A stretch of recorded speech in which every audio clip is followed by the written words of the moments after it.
graça, paz e alegria. A porção de hoje, recomendada para a leitura da Bíblia em um ano no plano sequencial, é Jeremias do capítulo 34 ao capítulo 36. Sabemos que Oséias foi instruído pelo Senhor para, através do seu casamento, confirmar uma mensagem da parte do Senhor para o povo.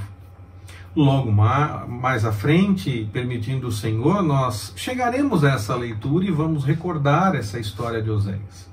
Já o profeta Jeremias, já lemos isso em um momento anterior no seu próprio livro, ele foi proibido pelo Senhor de se casar e formar uma família. Nós lemos em Jeremias no capítulo 16, no versículo 2. O profeta experimentou angústias tão grandes durante a sua vida que, por conta do seu lamento ao falar das coisas que viu e de como foi complicado, ele ficou conhecido popularmente como o profeta chorão. Mas ele realmente viu muitas coisas ruins. Foi durante o seu tempo como profeta que o reino caiu de fato.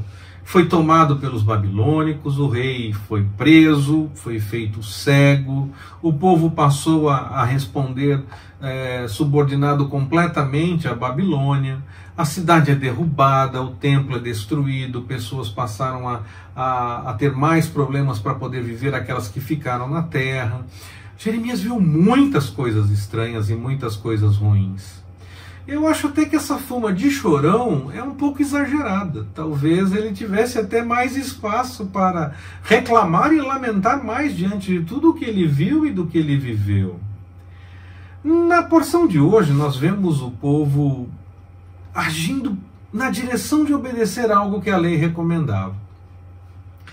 Aquela questão envolvendo a escravidão. Nunca a situação do escravo é boa, mas a situação do escravo na antiguidade era diferente da situação da escravidão que chegou nos nossos dias. Ela foi ficando muito mais cruel ao longo dos anos. A cada período que vai passando, ela vai ficando mais cruel. Ela era um pouco diferente no começo. Não vejo a Bíblia, como já disse quando nós conversamos a respeito disso na lei, recomendando favorável a isso, como alguns entendem. Eu vejo a Bíblia mais colocando limite para uma situação que acontecia e até mesmo dizendo que tinha que ter um limite, no máximo 6 anos, e depois despedir a pessoa com alguma condição para que pudesse se reorganizar na vida e tudo mais, a não ser que a própria pessoa quisesse ficar.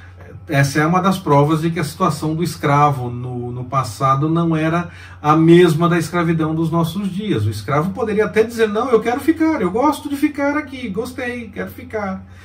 Quem em sã consciência diria, eu quero ficar de qualquer jeito como escravo?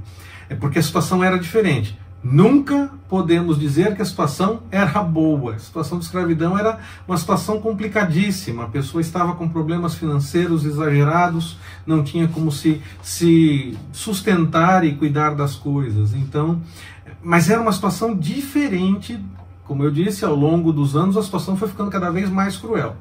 Nunca foi boa e foi piorando a cada tempo que foi passando na história da humanidade, ficando cada vez mais cruel mesmo. Mas era uma situação real, ela acontecia, e a Bíblia passa a mostrar que tem alguns limites, como no máximo ficar 6 anos, a não ser que a pessoa quisesse permanecer, e aí tinha todo um ritual para mostrar que ela queria ficar realmente. E aí nessa porção de hoje que nós lemos, nós vemos que o povo assumiu o compromisso de libertar os escravos irmãos hebreus e realizou esse ato por um tempo.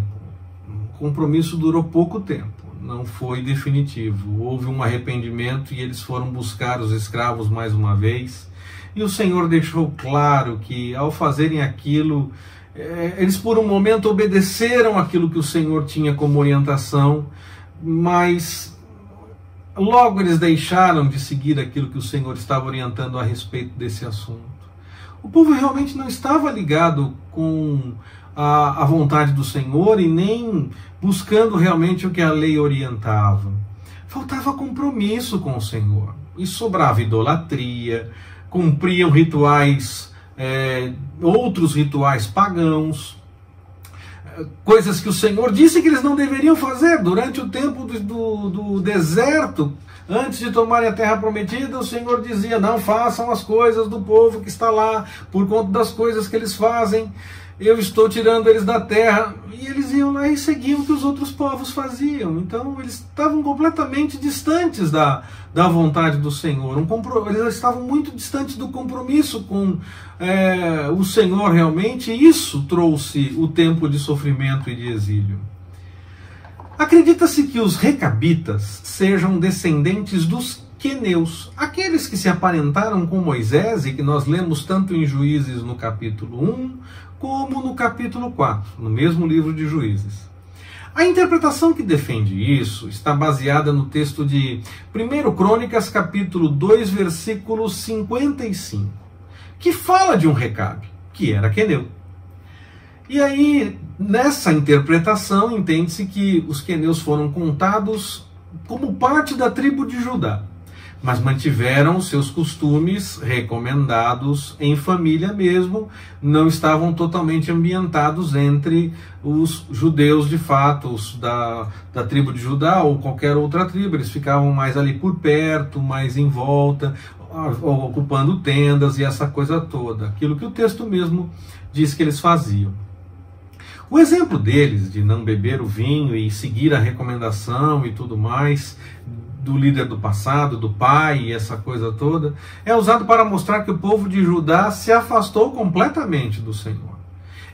Os recabitas, eles obedeciam à recomendação de um líder antigo da família e seguiam vivendo segundo aquela recomendação. Mas o povo de Judá não dava ouvidos ao que o Senhor recomendava. Nós precisamos dar atenção à vontade do Senhor. É necessário seguir o que Ele tem para nós, pois esse é o melhor que nós podemos ter. Jeremias já não podia ir até o templo. Teoricamente, parece que ele já não está mais preso, até porque o texto fala que o Senhor o escondeu e essa coisa toda, mas seguia sendo perseguido por falar aquilo que o Senhor revelava. Mas o Senhor recomenda que Jeremias escreva as coisas que foram reveladas e o conteúdo do livro, muitas dessas coisas chega até nós a partir possivelmente do segundo livro que Jeremias escreveu depois dessa situação.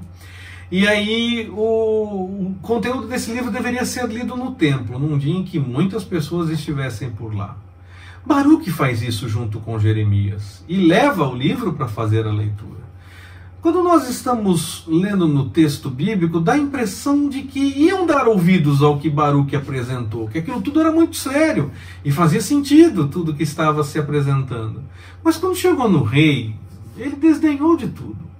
Ele não acreditou naquilo tudo. Ele queimou o texto. E ainda era para buscar a Baruque e Jeremias, mas o Senhor os guardou.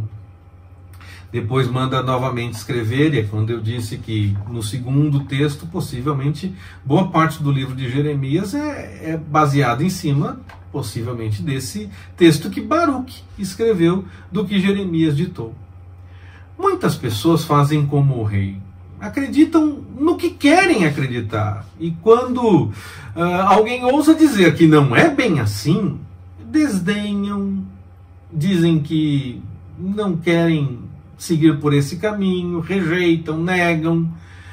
Nós precisamos abrir mão da nossa vontade e aceitar a vontade do Senhor em nossa vida. E quando houver o que corrigir naquilo que nós fazemos, nós devemos nos acertar diante do Senhor, confiando na sua misericórdia. Baruque é um exemplo de que o Senhor pode sim levantar pessoas que nos ajudem no trabalho.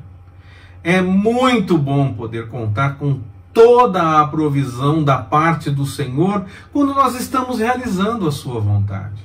Ele cuida de tudo, nos mínimos detalhes. Podemos confiar. Que o Senhor nos abençoe. Forte abraço, até mais, permitindo o Senhor.